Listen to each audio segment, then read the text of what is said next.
first of all convey our sincere apology for the late start of the program this morning, and I'm under instructions from Dr. Nasandra to be very short in my speech this morning.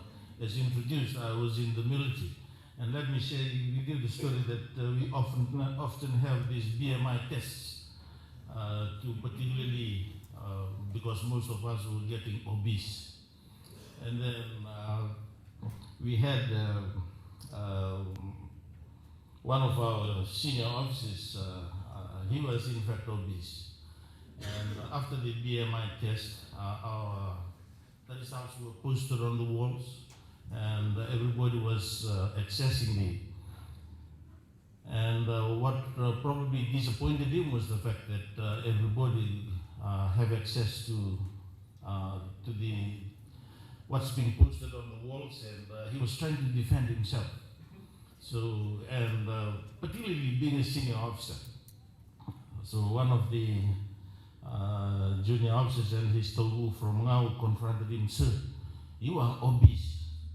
And he looked at his Togu and told him, "Look, this is not obesity, this is sign of healthy living."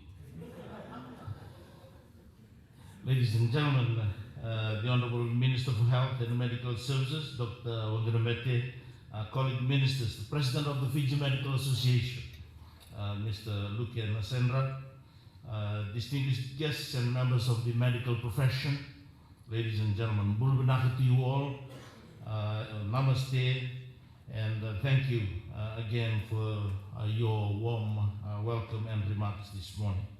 I'm delighted to have been invited by the association to be with you at a time of great challenge for the medical profession, but also a great opportunity as the Fiji First government steps up its efforts to improve the health system and give you what you need to better serve the Fijian people. Let me, at this juncture as well, on behalf of government and on behalf of the Minister and all Fijians, convey to you our sincere gratitude for the great work and service that you have been providing to our communities. I know that you do it with commitment and passion, and I do acknowledge all of you this morning. But my main worry is seeing more than 100 people here. I hope that we still have a few to look after the patients in the various hospitals around Fiji. I want to acknowledge the work that is being done by our minister and those around him who are determined to confront the challenges in our system head on. In Dr. Wanganamete, you have someone who carries from within, who comes from within, the system and knows it inside out. He also has the energy of someone, though new to politics, a commitment to better training and better facilities and fresh ideas on how to achieve lasting change. Friends, in about an hour or so, I'm going to give another keynote address, so I'll keep this one very simple. But let me thank you all for your commitment and the work that you are doing, wherever you are in Fiji and whatever you are doing to improve health outcomes to the Fijian people. And I see a few familiar faces here, including my days back in Lombasa. I recognize a few faces in here, so thank you indeed. As all of you know, before I became Defense and National Security Minister, as well as being given the Foreign Affairs portfolio, I was the minister responsible for disaster management. I formed the highest opinion of our medical professionals during that period. First, during Cyclone Evans in 2012, we experienced Cyclone Thomas in 2010 in the Northern Division, and then we had Cyclone Evans and of course Cyclone Winston in 2016. As I just want to touch briefly on a couple of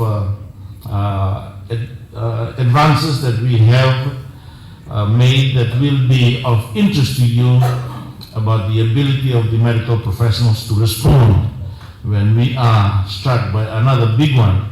And unfortunately, it's when, not if.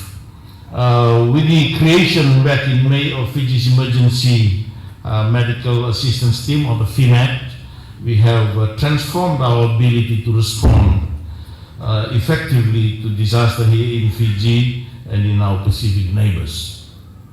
When the next cyclone strikes, we are going to be able to quickly establish a static field hospital in the affected area to cater for up to 1,000 patients a day and provide initial emergency care for injuries and other acute health needs. It is a tremendous breakthrough, and I want to acknowledge the World Health Organization for working with the Fijian government to give us this vital tool to ensure that when disaster strikes again in Fiji or in any of our neighbors, our response is going to be faster and a lot more effective.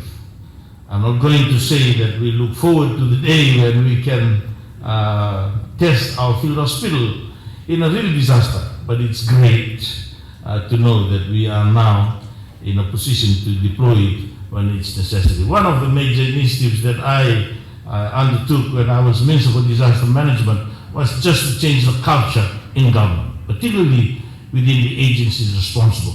One of the key statements that I always advocate is shifting from a culture of reaction to a culture of prevention. I say that again, shifting from a culture of reaction to a culture of prevention. Because the economic costs of any disasters is huge. But we can do more to influence those costs when we have the opportunity to do so. I went through a lot of reports in the ministry, in government, in the various agencies. We are so good in having reports, post-disasters, but it's just left there to gather the dust, waiting there for the next disaster. Very good reports. No one bothered to pick up the reports, identify what are the weaknesses, what are the strengths, who's responsible for what, how can we get better, how can we be more effective and more efficient in the way we do business. So we have to shift from that culture of being reactive to being more proactive, the shift from reaction to prevention. And that is, for me, perhaps the key statement that I want to leave with you today. There's a lot of publicity, I know, in the various meetings and the conferences that I attended, not only as a minister responsible for disaster, but as the global climate champion for 2 years as part of the COP presidency. There's a lot of shift now, particularly in the area of health, and if we need to be relevant and we need to be current and applicable within the changing dynamics of our environment, then we have to be more proactive. And I hope that this meeting will add value to what we have already achieved in these critical areas. Let me also just say that one of the other advances is the government's investment in a custom-built medical boat, the MV Vuvuiti, and I was following with interest the operations undertaken in the boat this year. This week, sorry. I was telling Dr. Nasandra that that concept, we picked it up from a Canadian naval vessel, and the ANS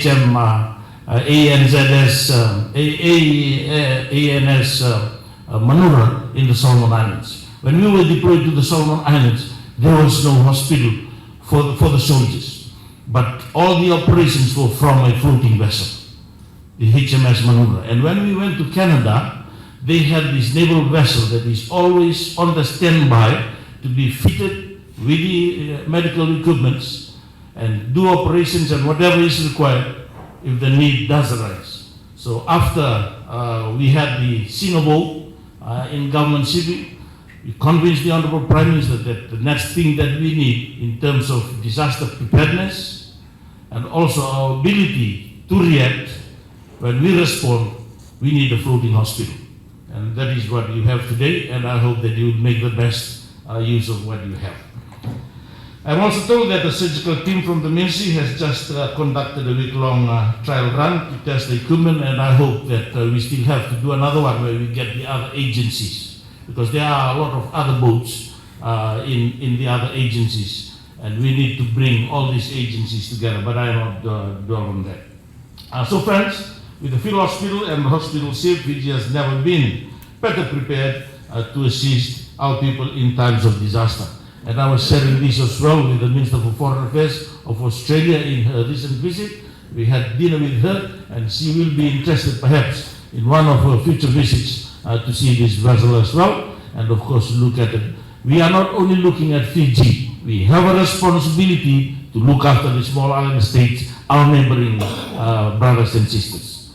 So it's not only about Fiji, and I hope that with this FIMAT and this hospital and the other ships that are available in government, we also have a responsibility to look after our smaller island brothers and sisters who are here with us in the region. Let me just conclude and to say that I look forward to briefing you all again in another session. I don't want to bore you with this opening, but let me just say that it gives me great pleasure to be here today and to declare the 61st Fiji Medical Association Annual Conference open. Thank you. Dhanyabad.